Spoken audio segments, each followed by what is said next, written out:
A blizzard owns the San Juan Range. Wind that does not blow so much as it grieves, dragging long, low notes from the corners of a single log house, standing alone against the white.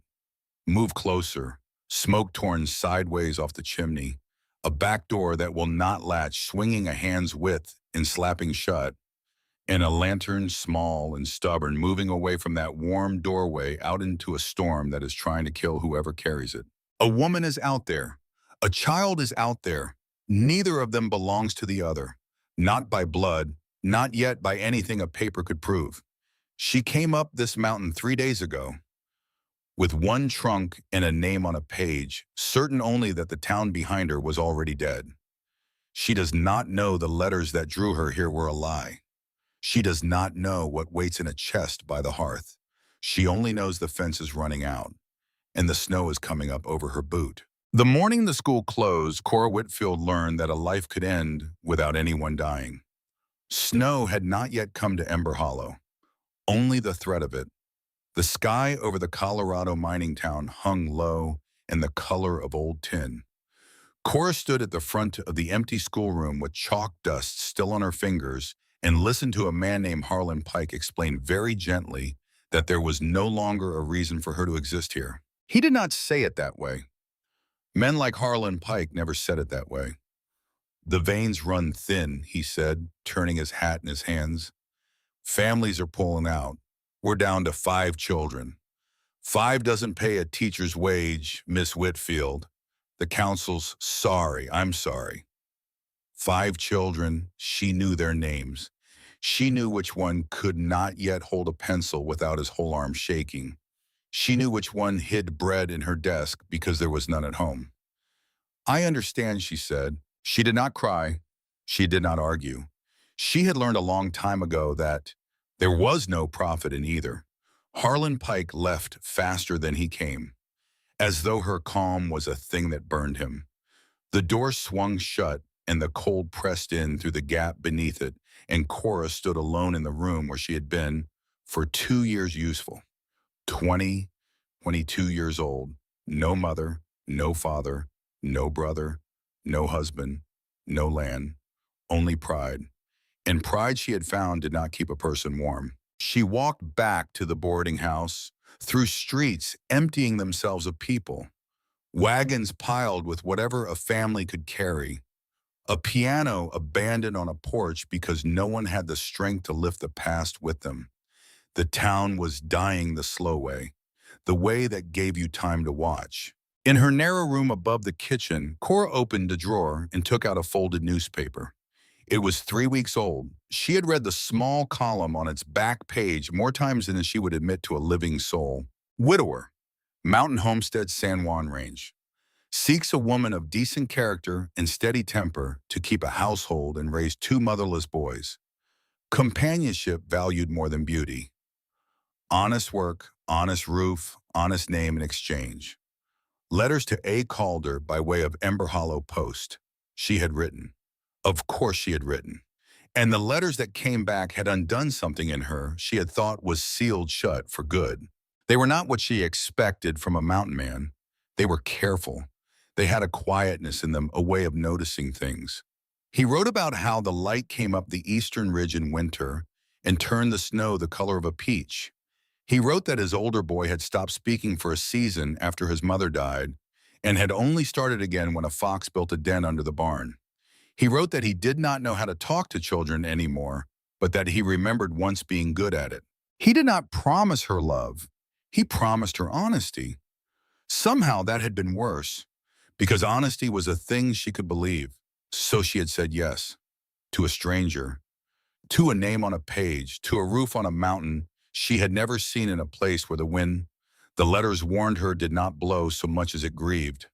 3 days later, she stepped down off a freight wagon at the end of the only road that went up, and there was no town there at all. There was a tree line. There was a sky going the color of a bruise. There was snow beginning fine as flowers slanting sideways. And there was a man. He was not the man in the letters. She knew it the way you know a wrong note in a hymn, before you can explain it, in the bone. He was enormous. That was the first thing. tall in a way that made the wagon look like a child's toy behind him.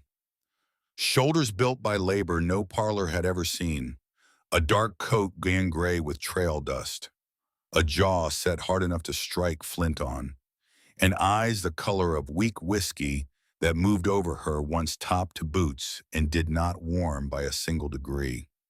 He did not take off his hat. Miss Whitfield. Mr. Calder. The wind took the gap between them and filled it with cold.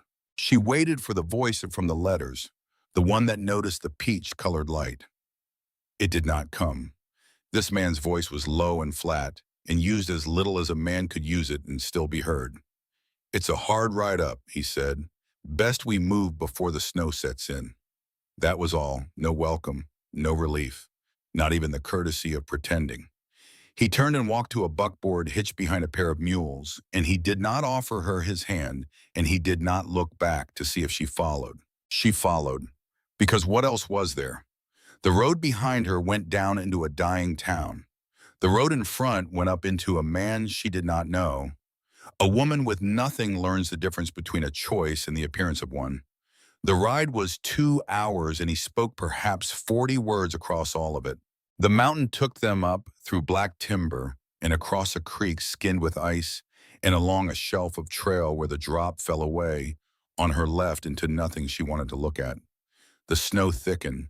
It found the gap at her collar and the seam of her gloves. She did not complain.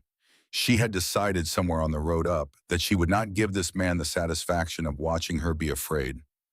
She would learn later that he had not been waiting to watch her be afraid. He had been waiting to watch her leave. The Calder homestead rose out of the storm the way a ship comes out of foam, all at once and bigger than it had any right to become. A long log house with a deep porch, a barn, outbuildings hunched against the wind, lanterns already lit in the windows, though it was not yet full dark, smoke standing up straight from the chimney before the wind bent it sideways and tore it apart. It was, she would think later, the most solid thing she had ever stood in front of, as if the weakness that had chased her out of Ember Hollow had simply been forbidden to climb this high. 2 boys waited inside the main room. The older one stood square in the middle of the floor like a small soldier who had been told to hold a line. 9 years old and already tall and already wearing his face like armor. The younger one stood half behind him. 7 maybe. A boy made mostly of dark eyes and wariness fingers knotted into the back of his brother's shirt. The big man took off his coat. He did not soften when he turned to them. He did not crouch. He did not gentle his voice into something a child's ear was built for. He simply said it, the way you'd report weather. "Boys, this is Miss Whitfield. She'll be staying." The older boy looked at her the way you look at a stain on a wall. "She our teacher." "No," the man said. "She's to be your mother now." The word landed in the room like a dropped plate. The younger boy stepped backward. One small step, as though the floor itself had moved. The older boy did not move at all. He stood there and he set his jaw in exactly the way the man had set his on the road, and he said in a voice scraped thin and held very straight, "You can't just put someone in her place." "I'm not in anyone's place," Cora said. She had not planned to speak. It came out of her before the planning part of her could catch it. She went down, not all the way, just enough, knees bending, skirt pooling until her eyes were level with his and not above them. "Your mother is yours," she said.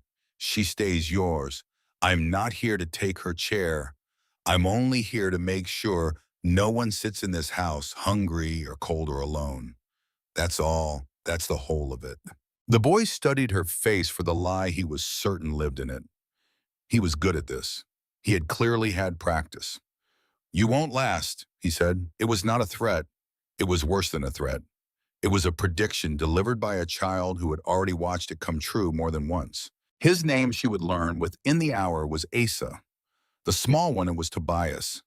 They called him Toby. Their mother had been dead 4 years, which meant the small one had been 3 when the world took her, which meant he was grieving a person he could not actually remember. Which is the loneliest kind of grief there is, because You cannot even point to the shape of what you lost. Cora did not know any of this yet. She would learn it the way you learn a house in the dark, by walking into things. That first night's supper was a meal eaten by 4 people pretending 3 of the others were not there. The big man Gideon sat at the head of the table and ate like a man filling a machine. The boys ate with their eyes on their plates. Cora ate very little and watched everything. There was bread that was good and a stew that was not, and a silence over all of it, so total she could hear the fire working through a knot in the log. There were other men too. She had seen them in the yard, 2 of them. Big the way Gideon was big, which told her something about the blood in this family before anyone said a word. One had stood near the barn with a lantern watching the buckboard come in, and he had lifted a hand to her. Just a hand. A small thing. The only welcome she had received since she stepped off the wagon, and it had come from a man whose name she did not yet know, standing 30 feet away in the snow. She would think about that hand later. She would think about it a great deal.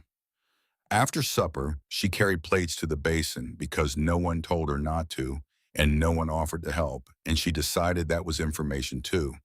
She was learning to read this house the way she had once learned to read children, by what they refused to say. It was while she was drying the last plate that Toby's small voice came from the doorway.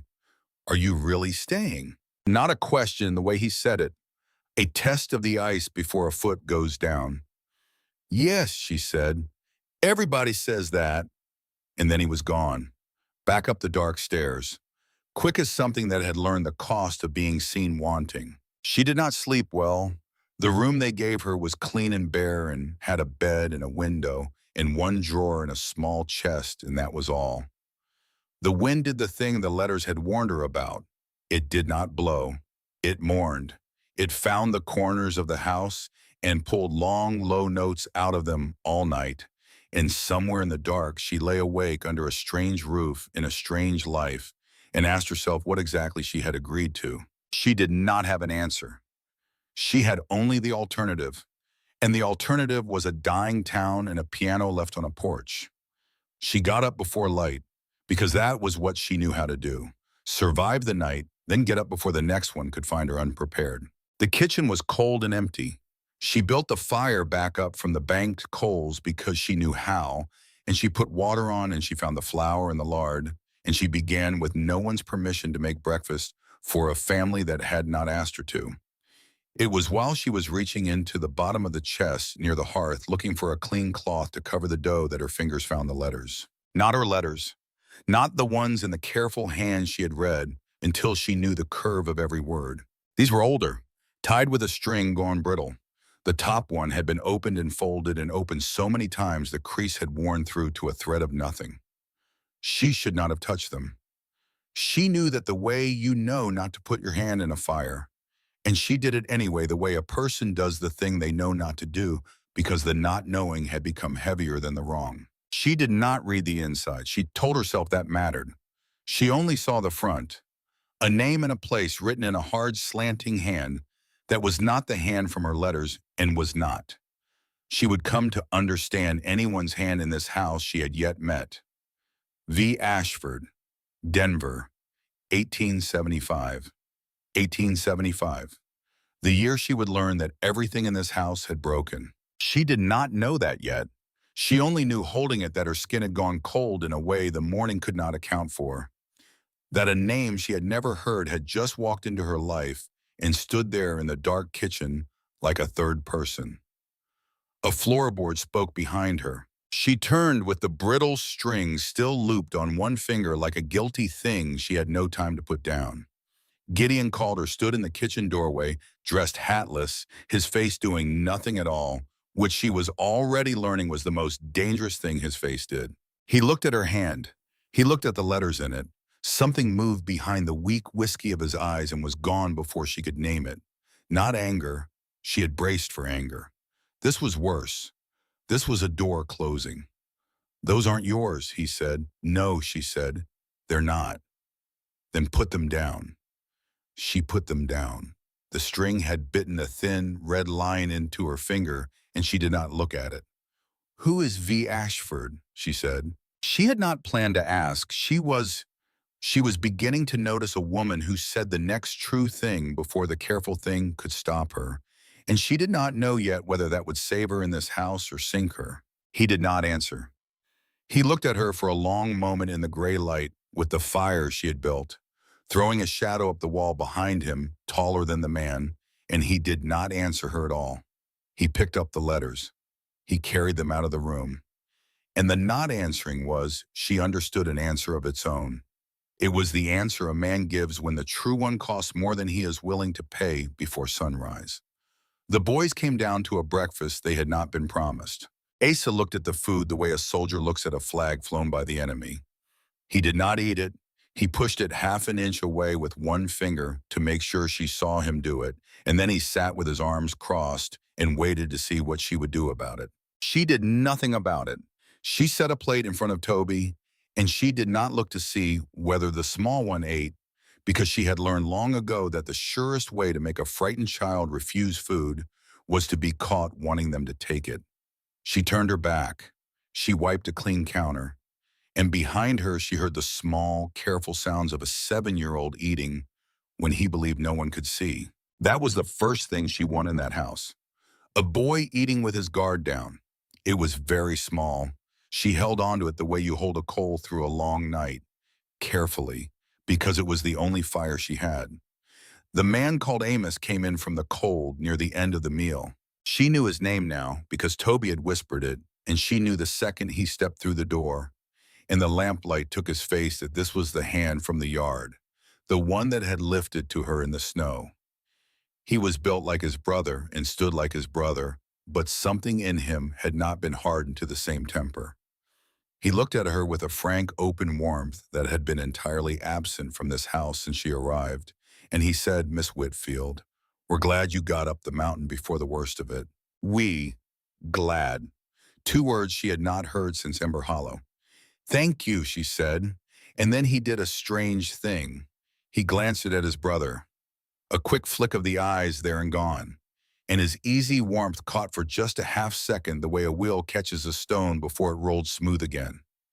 As if there were a thing in this room he had hoped would not be looked at directly, as if he had walked in expecting one weather and found another. She filed it away. She was filing a great deal away. She had arrived in this house with one trunk and a name on a page, and in less than a day the name on the page had developed a complication she could not yet see the shape of.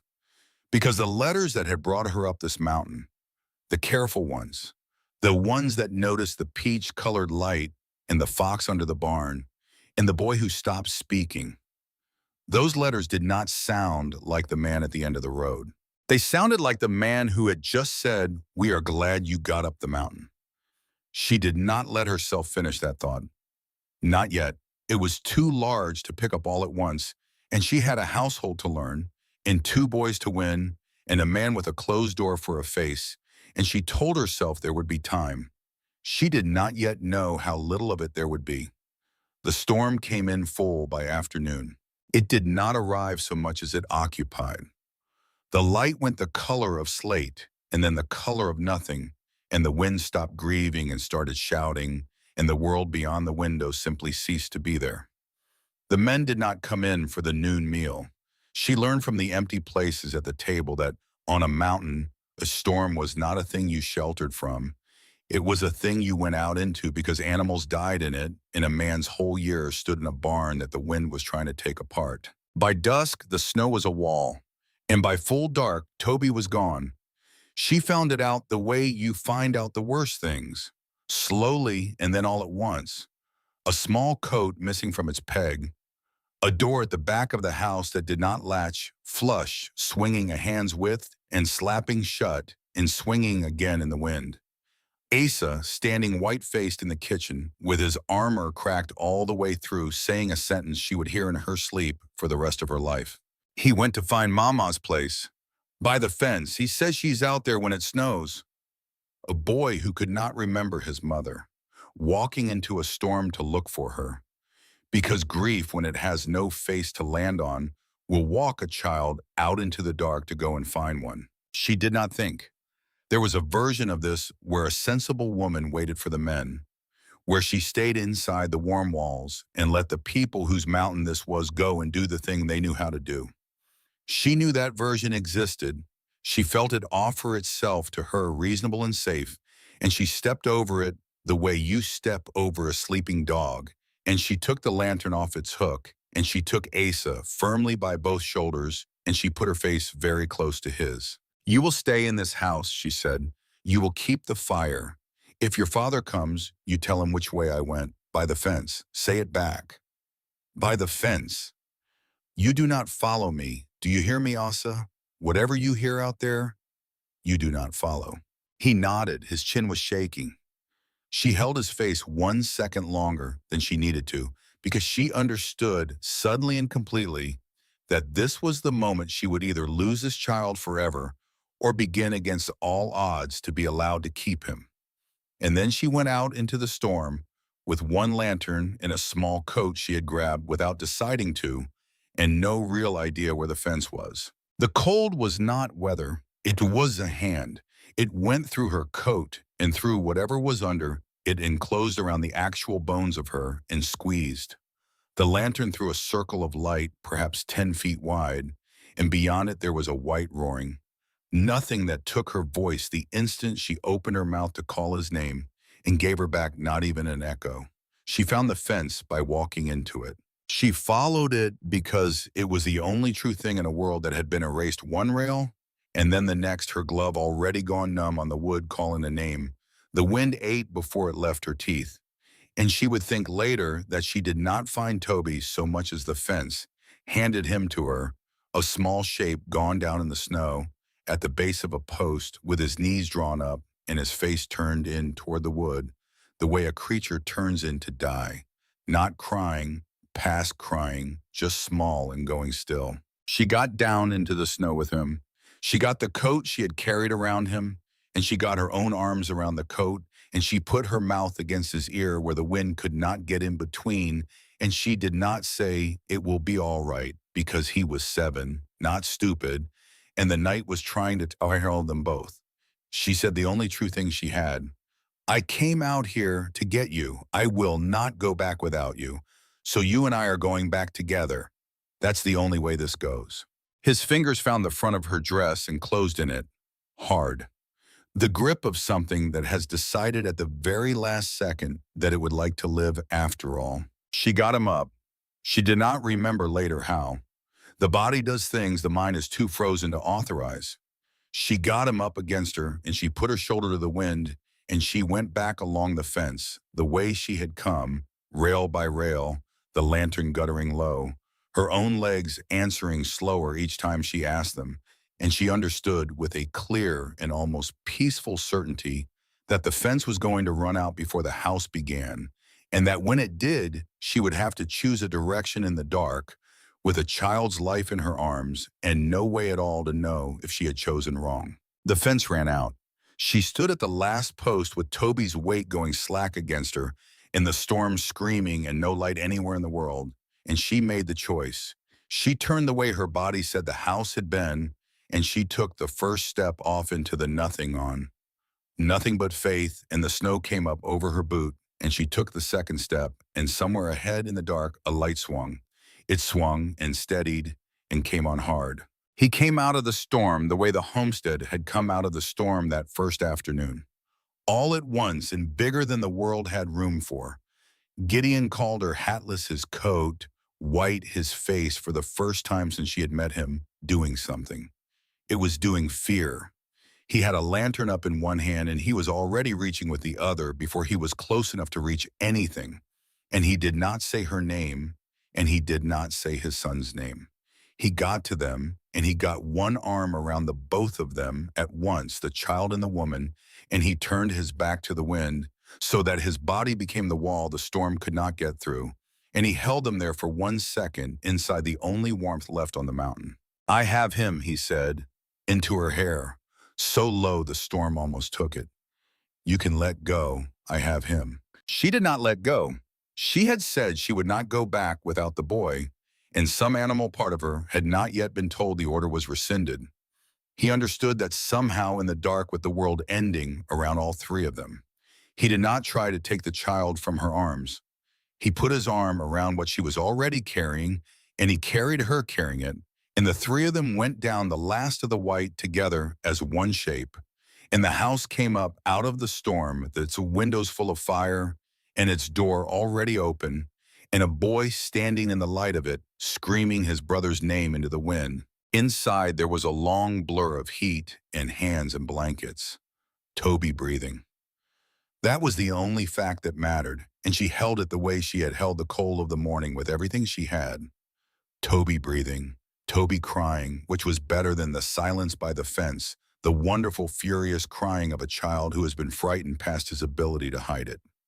Asa, with his armor entirely gone, kneeling by his brother, fierce and wet-faced, and turning once to look at Cora across the room, with an expression she had not earned and did not know what to do with, because it was not suspicion and it was not the wall, and she had not seen it on him before. Later, much later, when the small one was asleep with his fist closed in the blanket, and the older one would not leave the foot of the bed, and the house had gone quiet. In the bone-deep way, a house goes quiet after it has nearly lost something.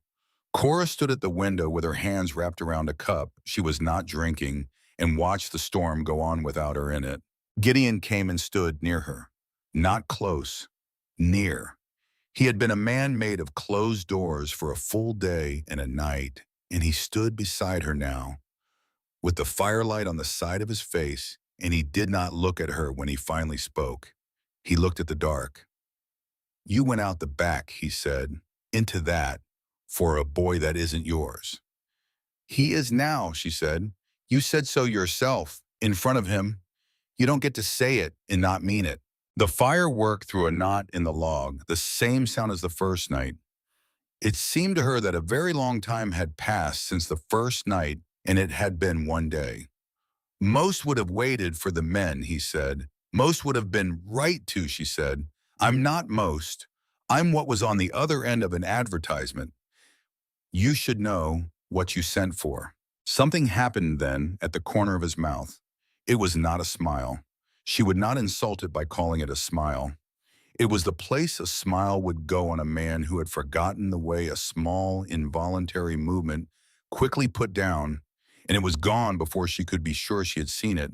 But she had seen it, and she set it beside the other things in this house that did not add up the hand in the snow and the catch in Amos's voice and the letters tied in brittle string. He turned to go. He stopped. He did not look back at her, and his voice, when it came, was the flat-used voice of a man spinning words he could not afford. "The letters you read," he said, "this morning, the old ones. I didn't read them. I saw the front. That's all." "I know." A silence he had to decide to break. "I'm telling you to leave them be, not because of what's in them, because of what they'll cost you to know." And then he was gone up the dark stairs the way his small son had gone that first night, quick as a man who has learned the price of being seen wanting to say more. She stood alone at the window a long time after that. The storm was breaking. She could see between the going clouds a single hard star, and the snow on the ridge had stopped being a wall and started being the country it actually was, vast and white and waiting for morning. She had come up this mountain a day ago with one trunk and a name on a page, certain only that the alternative was worse. And now she stood in a house that had nearly killed her, with two boys asleep upstairs that she had somehow in 24 hours begun to belong to, and a man with a face like a closed door who had just warned her away from the one thing in this house she now knew with total and unhappy certainty that she was not going to be able to leave alone. Because the letters that had drawn her up here had a kindness in them, she had now met a man who carried, and it was not the man who had sent for her. It was the man who had lifted his hand in the snow. She did not finish the thought. She had been not finishing it all day, but she could feel it now. The way you feel weather coming low and certain on the far ridge, the shape of a question she was going to have to walk straight into, the way she had walked into the fence in the storm in this entire impossible life. Who then had written to her? And what would it cost? The man at the head of the table had told her the cost would be high. He had not told her what it bought. And she stood at the window with the dying storm at the glass and understood that she had already decided somewhere on the floor of that storm, with a child's hands fisted in her dress, that whatever it cost, she was going to find out. She had nowhere else to go, and she was beginning to suspect in a way she did not yet have the courage to say out loud, even to the dark, nowhere else she wanted to. Outside, the wind dropped all at once, the way it does when a storm has finished deciding something. And in the new and enormous silence of the mountain, the house she had been brought to under a lie held its breath around her and waited to see what she would do. Winter did not soften. It only changed its weapons. The storm that nearly took Toby gave way to a stillness that was somehow worse, a white silence that pressed on the windows. A cold so total it made the nails in the walls speak at night, small sharp cracks in the dark, like the house complaining about being alive.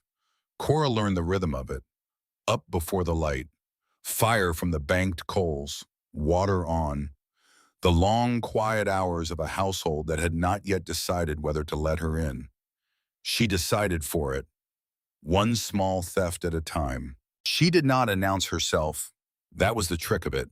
She had learned long ago in a schoolroom in a town that no longer needed her that you do not win a frightened child by asking to be let in. You win one by being already there. So she was already there. When Toby woke from the dream he would not name, she was already on the stairs. When Asa came in from the cold, with his hands gone white and shaking and his mouth set hard against the wanting of help, there was already a basin of warm water on the table, and she was already turned away from it, doing something else, so he could put his hands in it without anyone watching him need to.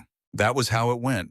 For days, for weeks, a slow campaign fought in the language of small mercies. She found Asa's coat one morning with the shoulder seam blown out. She did not mention it. She mended it after the boys were asleep, and she put it back on its peg before they woke, and she said nothing.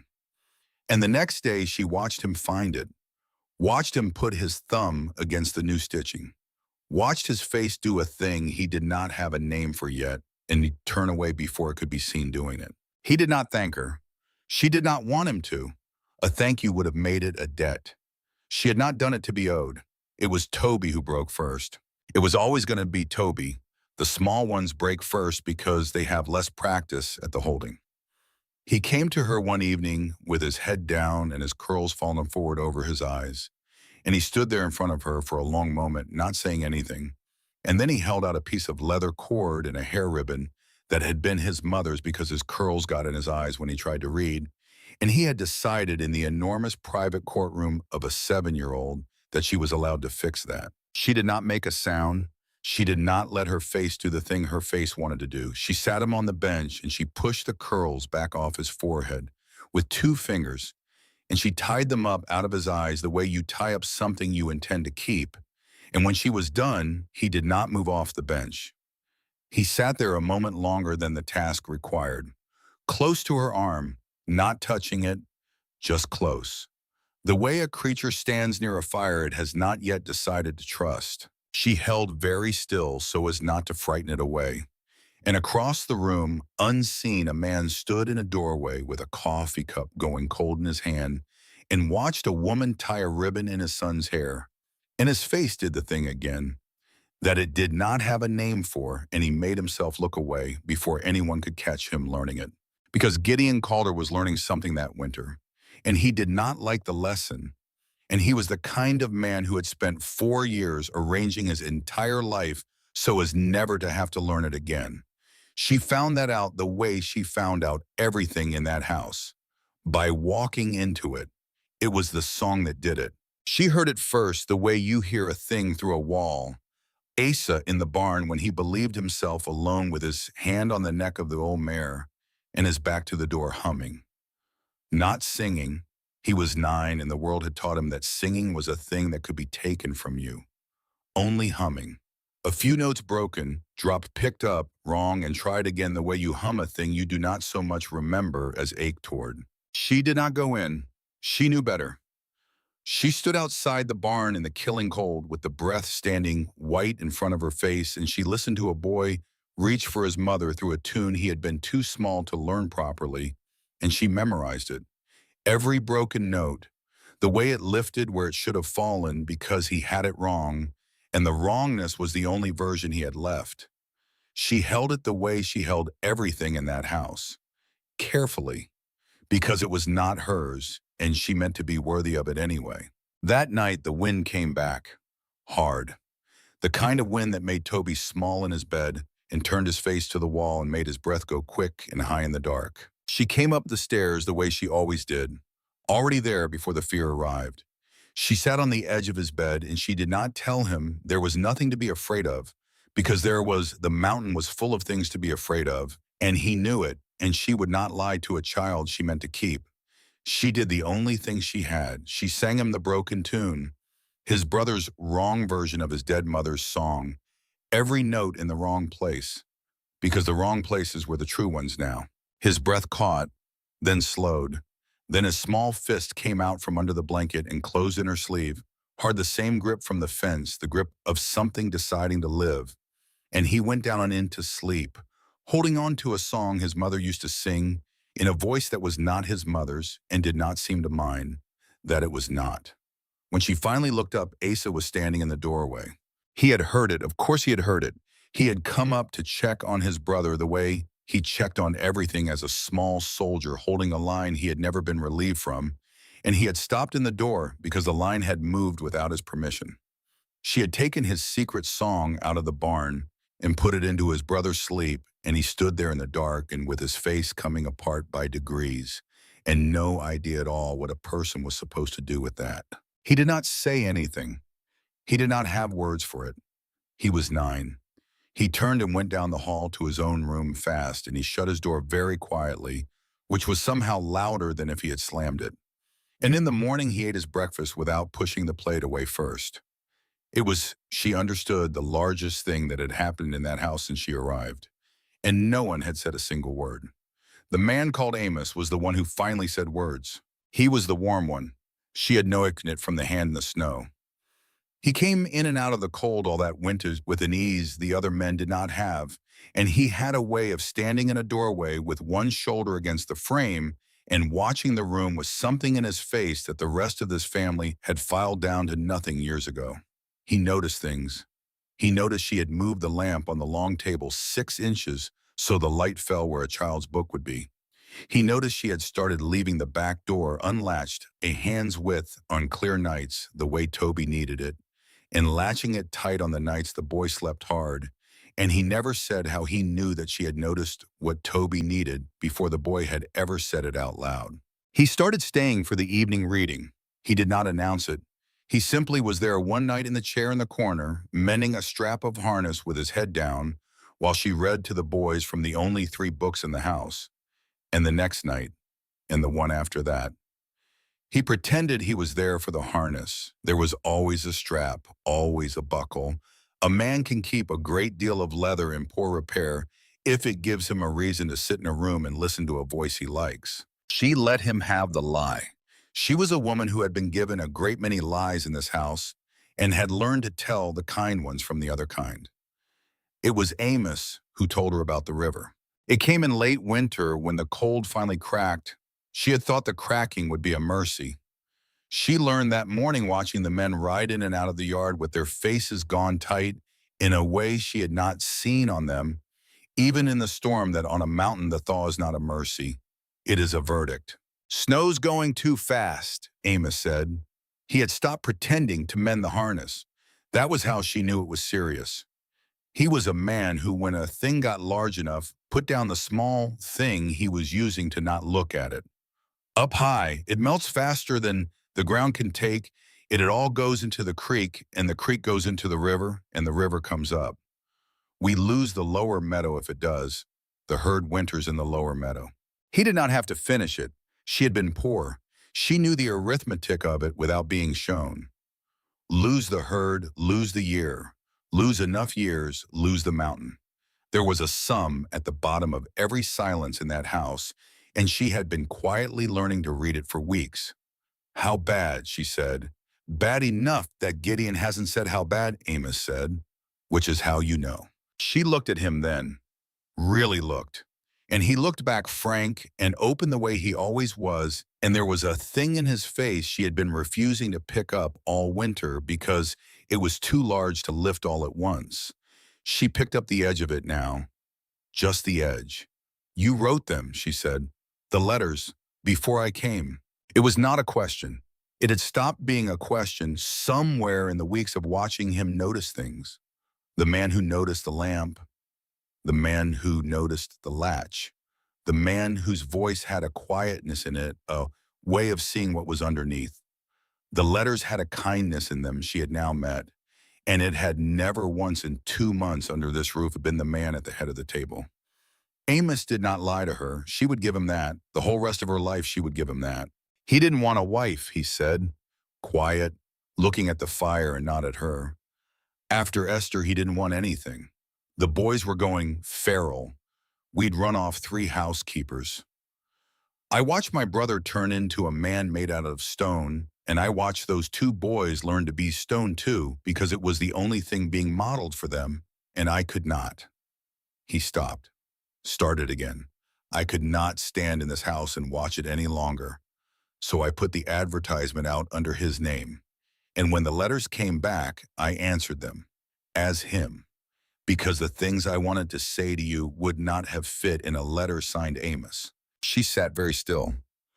There is a way a woman sits when something she had built a small, fragile hope on is shown to her in a different light. And she sat that way, and she did not let her face do anything, because 4 people in that house had spent the winter learning to read her face, and she would not give this one away. "He knows," she said. "He knows now. He didn't until you had already said yes, and there was no honest way to send you back into that dying town in the snow." Amos turned and looked at her finally, and the warmth in him was still there. But it had gone painful at the center, the way warmth does when it has been carrying something heavy. He was angry about it for one day. Then he saw you go out the back door into that storm for a boy that wasn't yours, and he stopped being angry and started being something I have not seen on my brother's face in 4 years. And that is the thing I am most afraid of. For all of us, including you. She did not get to ask him what he meant, because the door came open, hard on the cold, and a ranch hand stood in it, white-faced, and the word he brought into the warm room with him put an end to every small, careful thing that winter had been quietly building. The river had broken through the western bank. Gideon and 2 of the men were down in the lower meadow trying to push the herd to high ground. That had been before dark.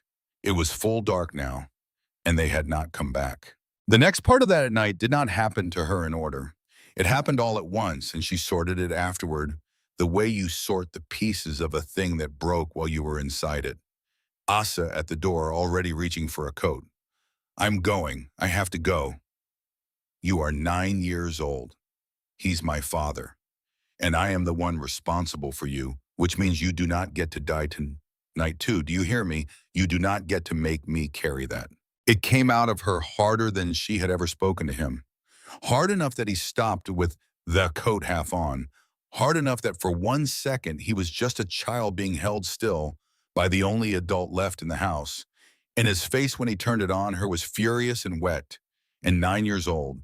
And he said the thing she had been bracing for since the first night, the thing children say when they want to find the edge of you. "You're not my real mother." And she did not flinch. She had been waiting for it for 2 months, and now it was here, and it weighed exactly nothing because she had already been out in a storm for the small one, and she knew now the precise size of what she would walk into for either of these boys, and a child's words could not get under that.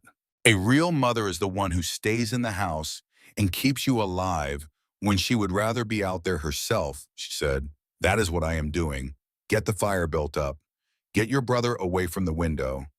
You will both be here when your father walks back through that door, because he is going to walk back through that door." She did not believe it.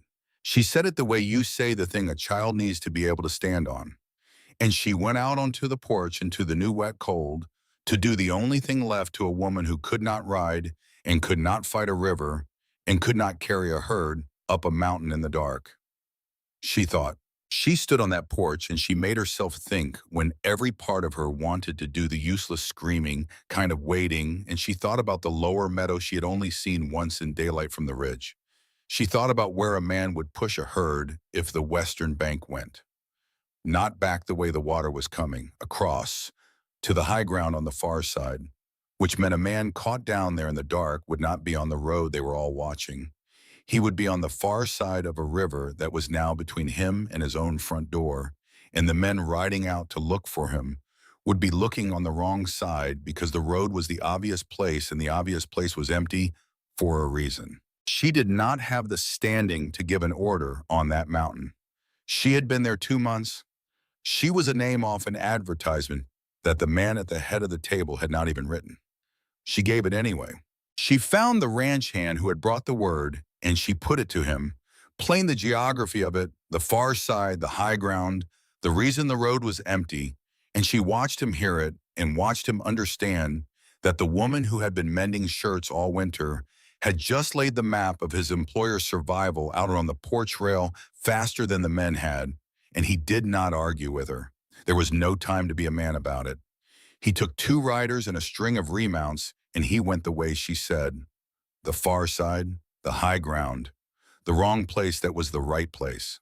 And then there was nothing left to do but the kind of waiting she had told herself she would not do. It went on most of the night. The boys would not sleep. She did not make them. She sat on the floor between their beds with her back against the cold wall and one hand on each of them.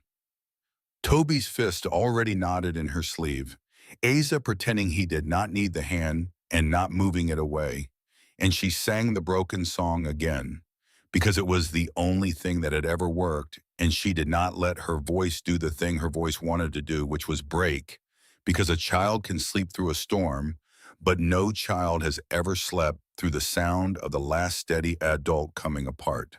It was nearly light when the dogs went up. She was at the window before she decided to move. The yard was gray and the snow had a skin of melt on it, and there was a shape coming up out of the trees, and it was too tall and too broad and too much the shape. The shape of the homestead itself coming back through the murk, and behind it the riders, and behind them low and dark and alive the moving spine of a herd that had not, after all, been lost. They had found him on the far side, on the high ground, on the wrong side that had been the right side. A ranch hand would tell her that later, not knowing what he was telling her, and she would set it with the rest, the largest thing she had yet learned in that house, the night a woman with no standing read a mountain right, and a man came home because of it. He came through the door white to the waist with melt and mud, and there was a cut above his brow, laying a dark line down into his eyebrow, and he was upright, which was the only fact that mattered, and she crossed the room to him, before the part of her that managed appearances could get there to stop her. You're hurt. It's nothing. It is not nothing. Sit. Sit down before you fall down in front of your sons and undo every brave thing they did tonight. He sat. That was the thing she did not understand until much later, turning it over. He was a man made of closed doors, and he sat down because a woman off an advertisement told him to. The boys were on him at once, Toby into his side, Asa standing very straight and very close with his whole body shaking with the effort of not being a child about it. And over their heads, Gideon Calder looked at her with the firelight on the cut and the long, terrible night still on him, and his face did the thing without a name. And this time he did not look away from it in time. She cleaned the cut at the table. Her hands were steady. She did not know how. The boys hovered until she sent them gently for water that did not need fetching, because some kindnesses are the work you invent to let a frightened child be useful. And when they were gone, there was a moment in the firelit kitchen where it was only the 2 of them and the small sounds of cloth and water, and a man holding very still under a woman's hands. They told me, he said low, which way to send them, the far side. He did not finish it cleanly. He was a man who spent words like a man down to his last coin. That was you. It was the river, she said. I only read it. No one else read it. He let the quiet stretch until it meant something. I have lived on this mountain my whole life, And the men who work it have lived on it theirs, and not one of us read it. You've been here 2 months. She did not answer that. There was no answer to it that did not say more than she was willing to say in a firelit kitchen at dawn, with her hands on a wound she had not been hired to tend. He said the next thing very quietly. He said it the way a man pushes open a door he has had nailed shut for 4 years and is not sure the room behind it is safe to enter. Esther didn't die of a fever, he said. That's what the boys were told. It's easier for a child to carry a fever than the truth. He stopped. The wind found a corner of the house and let it go. She died on this mountain in the winter of '75. In a storm not unlike the one you walked into for Toby. I was not here. I was 4 days down the trail because the bank in Denver had called a debt, and I went to keep the roof over my sons, and a letter had come that winter that took the money I'd left her with, so there was none and the weather closed. And by the time I got back up the mountain, it was too late to be the man who should have been here. So no, I do not have an easy face. I had it cut off me one winter, and I have been 4 years deciding never to grow another. And then a woman I did not even send for went out my back door into the same kind of storm that took my wife and came back with my son, and I have not known what to do with my own face since. She had stopped moving the cloth. She held it against his brow, not cleaning anything now, just holding the way you hold a thing when the thing is too large to do anything else with. And she did not say, I am sorry, because that is what people say when they intend to then go on and live untouched by the thing. She gave him the truth instead because it was all she carried and because it was the reason she would understand much later that any of them ever let her in at all. Then I am glad it was me at the back door, she said, and not the storm. He did not answer. He did not have to. The cut was clean and there was nothing left to tend, and neither of them moved, and the not moving said the thing the words were not allowed to. And across the long winter that thing had stopped being an arrangement and become, without anyone signing anything, a marriage. She did not let herself look at it directly. She had spent 2 months not looking at things directly in that house, and she had gotten very good at it. But she knew it was there now, the way you know weather, low and certain on the ridge, the letter that had taken the money that winter, the letter that had left Esther with nothing while the storm closed the mountain. She had seen the front of it once, in the gray dark of her first morning, with brittle string biting a red line into her finger. The Ashford, Denver, 1875. She was still holding that. She was still holding it 3 days later, turning it in the back of her mind while she did the wash, the way you worry a splinter. You cannot get under your nail. When the boys came running in from the yard with their faces lit up, wrong too bright, the brightness of children carrying news they do not understand the weight of to say a fine carriage was coming up the mountain. A real one, with glass in the windows, with a woman in it dressed the way no one on that mountain had ever dressed, coming up the only road, slow and certain, the way a thing comes that has known all along exactly where it was going. Cora stood at the window with the wash water going cold on her hands and watched it come and felt the splinter she had been worrying for 3 days finally quietly slide all the way in. She did not need to be told the name. She had been holding it since her first morning in that house. She had been holding it the way she held everything there, carefully, because she had known even then in the cold gray light with the string cutting her finger that whoever had written that letter was not finished with this family. The carriage came on up the mountain, and Cora Whitfield set down the wash and dried her hands and went to open the door before it could knock, because she had learned one thing for certain in 2 months on that mountain, and it was that you do not let the worst things in this life arrive on their own terms. You meet them at the door. The woman who came up out of the carriage did not belong on a mountain. That was the first thing. She belonged in a parlor with glass in the windows and a fire someone else had built.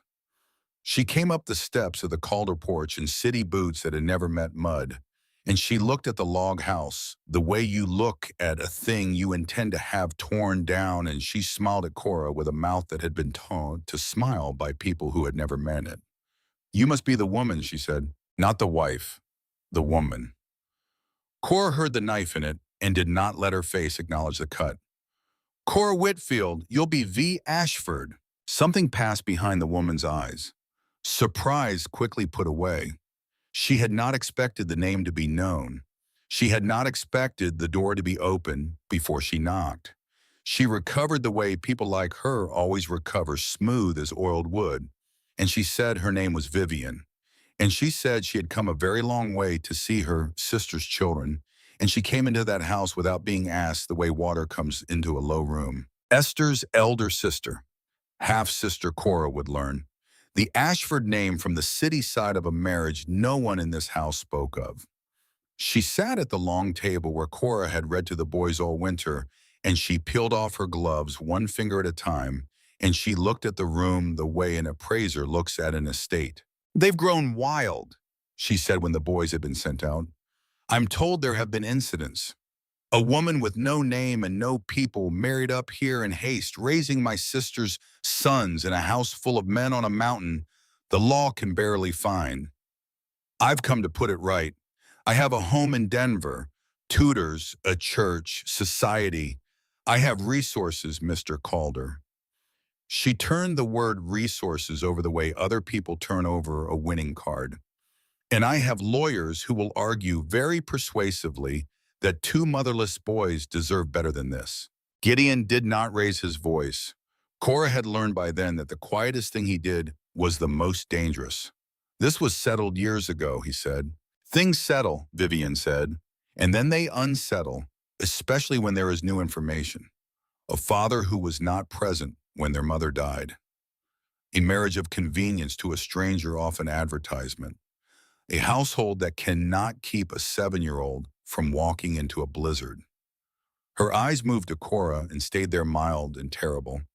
Children remember being found half frozen by a fence. Judges remember it too when it is read to them properly. Cora understood then that the woman had been gathering. That somewhere in this house all winter there had been a thread running down the mountain to Denver, and Vivian had been pulling it in. She did not yet know whose hands had spun it. She found that out the way she found out everything, by walking into it. It was Boone, the youngest brother, the one who had watched her all winter, with his arms crossed and his jaw set, the one who had said the second week low, where he thought she could not hear, that a woman did not come to a mountain like this for nothing, and he meant to find out what she'd come for. He came to her 3 nights after Vivian arrived in the cold barn with a lantern and a face that had aged in those 3 nights, and he could not look at her while he said it. "I wrote to her," he said, "last fall before you came." "Boone, let me say it. I have to say it once out loud or it'll rot me." He set the lantern down. His hands were shaking, and he was a man who did not shake. "When Amos put that advertisement out under Gideon's name, I thought he'd lost his mind. A stranger, up here with the boys, with everything we'd built. I thought you were a swindler, or worse. So I wrote to the only person I knew with money and lawyers, and a reason to care what happened to those boys. And I told her there was a strange woman coming to marry into the family, and I asked her, God help me, to look into it. To protect them. I thought I was protecting them." The lantern threw a shadow up the barn wall, tall and bent. "And then I watched you all winter," he said. "I watched you go out the back door into that storm. I watched you read the river right when none of us did. I watched you tie my brother's wife's ribbon into Toby's hair like it was the most ordinary thing in the world, and I understood I had made the worst mistake of my life, and I did not know how to take it back, because you cannot take a letter back. It is already in Denver. It is already a woman in city boots sitting at our table. I did this. I brought her up our own road." Cora stood very still in the coal barn. There is a thing that happens to a person when the harm done to them turns out to have been done by someone who loved the same thing they did badly in the dark. It is not forgiveness. It is bigger and more tired than forgiveness. She felt it move through her, and she did not have a word for it, and she did not waste the night looking for one. "You wrote the letter," she said. "You're also going to write the one that ends it." "It's not that simple." "It is exactly that simple, and you know it, which is why your hands are shaking." She stepped closer to the lantern, so he had to see her face. She told the table she came for the children. She has not asked to see the children once. She has asked about the land, the Ashford land, twice. I heard her. You heard her. A woman who travels 3 days to save two boys asks first to hold them. A woman who travels 3 days to take something asks first where it is kept. Boone went still. Esther had land, he said slowly, her people's land. It came to her when the old man died, and it goes to the boys when they're of age. There's a paper. Gideon keeps it. He looked at her, and the shame in his face moved over to make room for something with a spine. And he told her the rest, then lo, the thing the family had never once said aloud at that table. The letter that had come the winter of 75 had been Vivian's. It had called in a private debt against her own sister with city interest hung on it, and it had taken the money Gideon left so that Esther had nothing in the house when the snow closed the road. He's never spoken of it, not once in 4 years. Esther's people never said a word to her again after she married a mountain man, and Gideon will not give that family the dignity of a single sentence. His voice had gone hard, now hard the way a thing goes that has finally been pointed in the right direction. You think she's not here for the boys at all? I think, Cora said, that the fastest way to control a thing that belongs to a child is to control the child. And the fastest way to take a child is to take it from a house no one will defend, run by a woman no one will believe. She let that sit.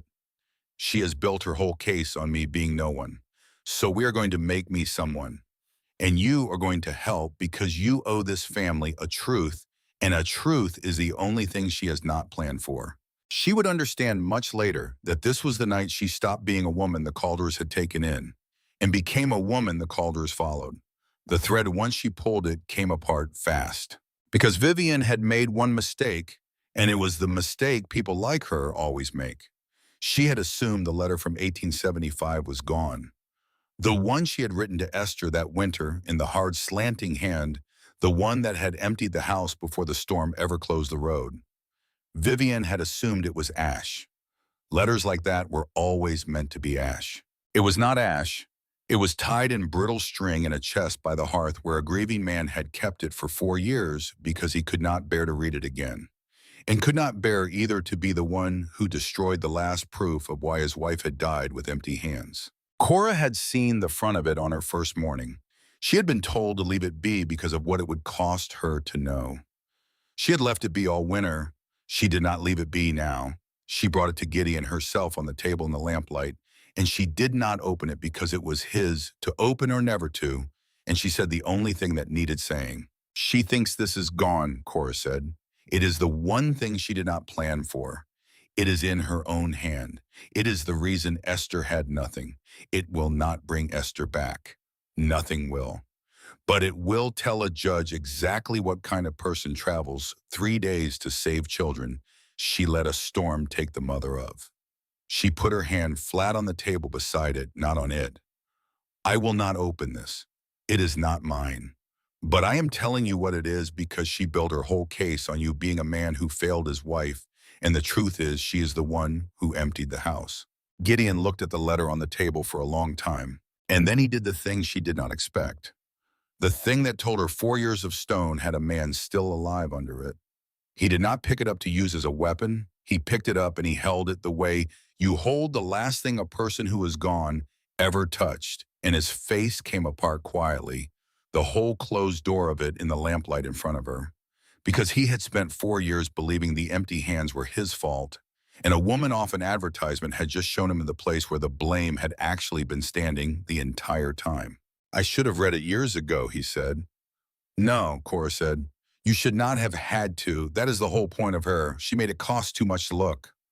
The hearing was held in a town 2 days down the mountain, in a room that smelled of cold iron and old paper in front of a judge, with the tired, patient face of a man who had watched a great many people lie to him very well.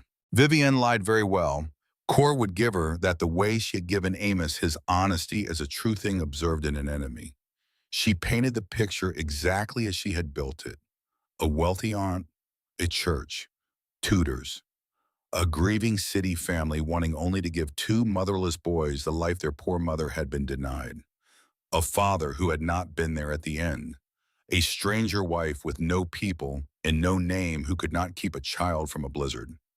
She did not raise her voice. She did not need to. She had built the thing so well it could be read in a flat, calm tone and still cut. Then Gideon was called, and Gideon, who spent words like a man down to his last coin, spent all of them. I married Cora Whitfield because my sons were going feral, and I did not know how to reach them, he said. That is the truth, and I will not dress it. I did not love her. She did not love me. We were honest with each other about that on the first night, which is more than most marriages can say. He stopped. The room waited. And then I watched her go into a storm for a boy that was not hers.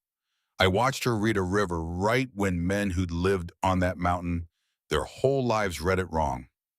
I watched her tie my dead wife's ribbon into my youngest son's hair like it was nothing, like it cost her nothing, when I know now exactly what it cost her, because it cost her everything she'd been holding back on all winter to keep from frightening him.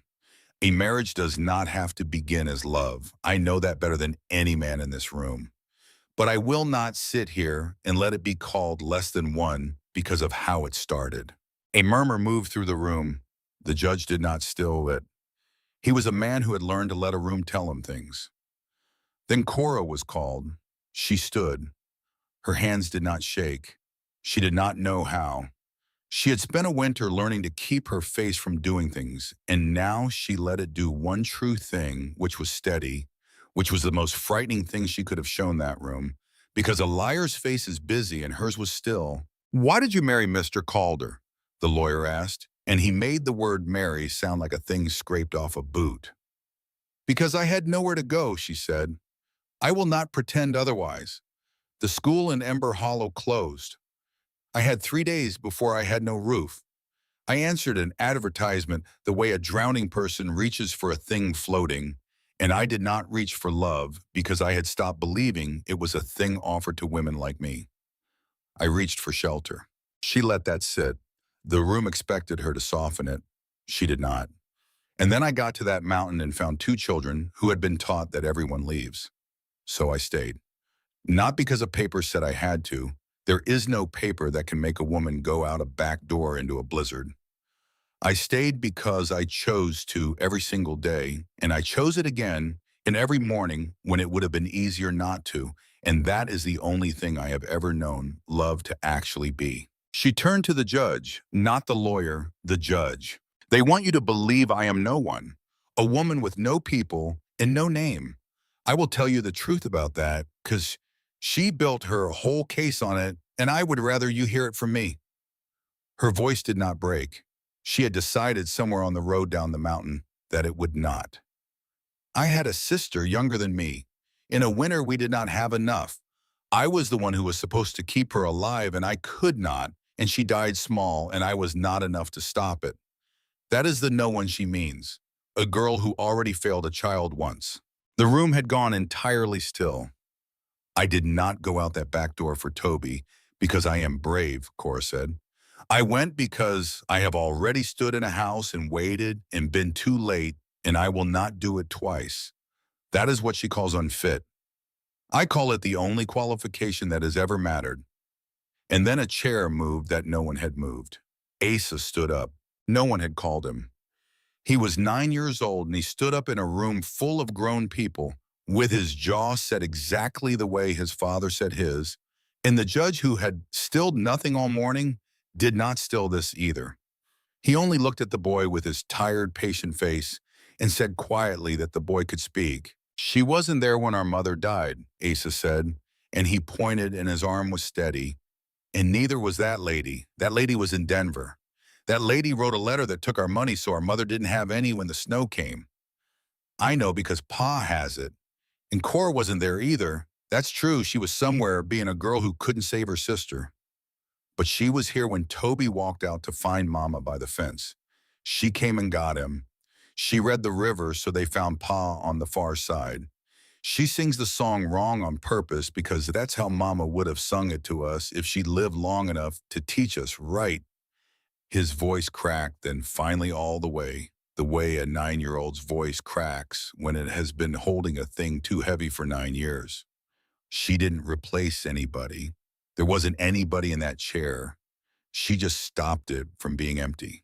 And then Toby, who was 7 and who had no speech prepared, because 7-year-olds do not prepare, stood up next to his brother because his brother had and said the only thing he had in a voice the whole room had to lean in to catch.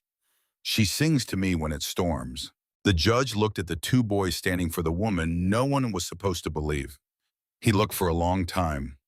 He was a man Cora would think later who had spent his whole life listening to adults arrange the truth and had just been handed it plain by a child who did not know yet how to bend it. He did not rule that day on Vivian's character. He did not have to. He read the room, and the room had told him everything, and the letter in the hard, slanting hand when it was entered told him the rest. He found no evidence of neglect.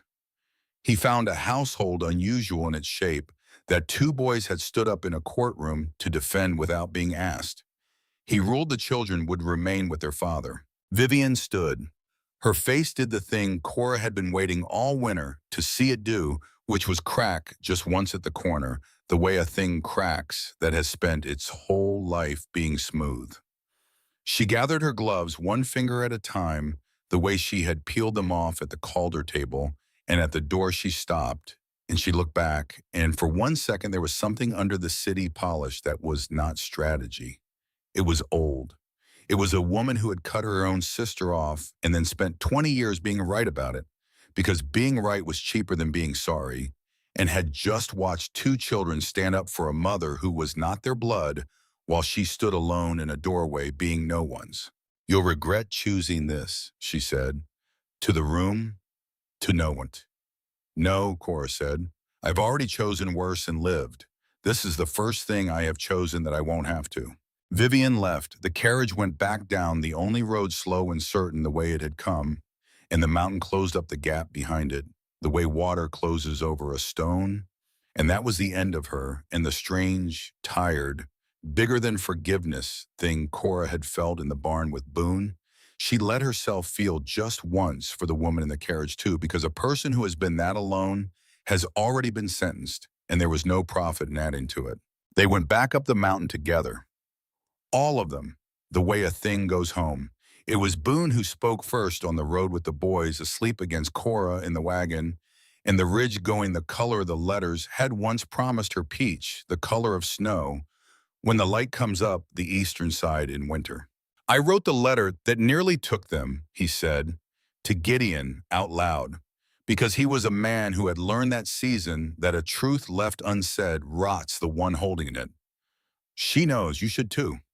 Gideon did not stop the wagon. He looked at his brother a long moment, and then he looked at the road, and what he said was the largest thing Cora ever heard him say, because it was the thing this whole family had never once been able to do, which was forgive out loud. "You did it scared?" Gideon said. "We've all done a thing scared. The difference is you said it. Don't do the next one scared. That's all I'll ask." And that was the end of that too. Not erased. Mountains do not erase things, but set down, which is the only thing you can ever actually do with a thing that heavy. You do not make it lighter. You decide together to carry it. It was that night, with the boys asleep and the house quiet in the bone-deep way it had gone quiet the night of the storm, that Gideon said the other true thing. The one he had been a man made of closed doors about for an entire winter. He found her at the window, where she always was, hands around a cup she was not drinking, watching a mountain she had once been brought to under a lie. "I almost wrote the letters," he said. "I know," she said. "Since the thaw, I didn't say because you didn't, and I'd learned that meant it cost too much." "It did." He let the words sit a moment before he spent the next ones. "He wrote you the man I used to be, before the winter of 75, the one who noticed the light. I read every one of them after you had already said yes, and I was angry because he had given a stranger the man I could not get back. And then you came up the mountain and went out the back door into that storm, and I have spent every day since being slowly against my own will, angry about a different thing. He looked at her. He did not look away from his own face this time. He had stopped doing that somewhere in a courtroom that morning, which is that he wrote you a man I had decided to stay dead, and you have spent a winter making me him anyway. Without one letter, with a ribbon and a river and a pongimon sung wrong on purpose. Gideon, let me finish it. I have spent words like a man down to his last coin my whole life, and I am going to spend the rest of them at once. He stopped, started again. He was a man who, when a thing got large enough, finally put down the small thing he had been using to not look at it. I did not send for you. I want that said plain, because everything in this house began as a lie, and this will not. I did not send for you, but I am asking you now in my own words, in no one's hand but mine to stay. Not as the arrangement, not as the woman off the page, as my wife, because I did not expect you, and I am not letting you go. The fire worked through a knot in the log, the same sound as the first night. It seemed to her a very long time had passed since the first night, and it had been one winter. For a man who claims words cost him so much, she said, you have just spent a great many of them, and rather well. Don't, he said, don't make it small to be safe. You do that. I've watched you do it all winter. Don't do it now. And she did not. That was the bravest thing she did in the whole of it, braver than the storm, braver than the river, braver than the courtroom. She let a true thing be its full size in the open air. I came up this mountain to be no one's, she said. Shelter, a name, a roof. I had stopped believing I was the kind of woman a man says words like that to in his own hand. So you will have to forgive me if I need to hear it twice before I let myself keep it. I love you, he said, plain, no paper under it, no brother's hand, no advertisement. The first words that house had ever spoken to her that were owed to no one and arranged by no one and meant exactly and only what they said. Twice. What happened after that belongs to them, and the door of that house closed on it the way a door closes on a thing that is finally, after a long winter, allowed to be private. When morning came, the mountain was the color the letters had promised, and nothing in that house was arranged anymore. It had every last piece of it been chosen. The years went up the mountain the way years do, fast and then gone. The lower meadow flooded again and did not take the herd because a woman had taught a household how to read the far side. The boys grew the way boys grow on a mountain tall, like the men whose blood they carried, and Asa stopped setting his jaw like armor because he no longer woke each day expecting the line to be abandoned. And Toby learned the song the right way eventually from the woman who had only ever been able to sing it wrong, and he kept singing it the wrong way on purpose because by then the wrong way was the family's way, and some things you keep broken because the break is where the love got in. Amos married in time a school teacher from the new town that grew where Ember Hollow had died, and never once the rest of his life regretted the letters, because they had been the truest thing he ever did, and they had been a lie. And both of those were true at the same time, and he had made his peace with living in the place where they met. Boone never wrote another thing scared. He had been asked one thing by his brother on a wagon road, and he kept it the whole length of his life. And Cora Whitfield, who had come up a mountain with one trunk and a name on a page, and the certainty that the alternative was worse, grew old in a house she had walked into in a storm, beside a man who had not sent for her, raising sons. No court could take in a life that no part of not one single part had been given to her. She had taken it, with her own two hands, out of a winter that had every intention of keeping it from her. She told the boys when they were men and had children of their own, and asked her the way the young always finally ask why she had stayed that first impossible year when nothing had been promised her and everything had been hard. She always said the same thing. She said it the way she had said every true thing in that house, plainly, with no softening in a voice that did not break. She said she had not stayed because she had to. She had stayed because, For the first time in her life, she had been somewhere worth choosing. And a thing you choose, she would tell them in the same kitchen, with the same mountain at the glass, is the only thing in this world that can never by anyone be taken back.